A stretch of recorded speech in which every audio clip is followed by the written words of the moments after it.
بقول لك يا حاج، كنت محتاج بس 200 جنيه لغايه اول الشهر اكون قبضت. استغفر الله العظيم يا رب، اشتغلت زي ما اشتغلتش برضه في الحالتين بتاخد مني فلوس. والله يا حاج المرتب ما بيكفي يومين حتى، فبيقول لك الصديق وقت الضيق يعني. يا دي امي، غور من قدامي بدل ما اقوم اعملها معاك. تمام براحتك قوي، اتقل عليا وحياة امك انت بتهددني يعني. طب ماشي.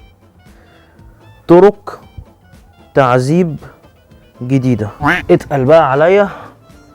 طرق عمل مقالب فشيخة فبوك. قم بوضع الخازوق بزاوية 90 درجة حتى يصبح الألم أشد ولن يتمكن من فكه إلى الأبد. قم برمي صاروخ كبير في قفا بوك وسوف يصبح خلال دقيقتين محمر لدرجة الغليان ولن يتمكن من تبريد قفاه حتى إذا وضع قطعتين من الثلج. حلوة طريقة الخازوق دي، يلا بينا. جامدة فشخ، يلا نعملها.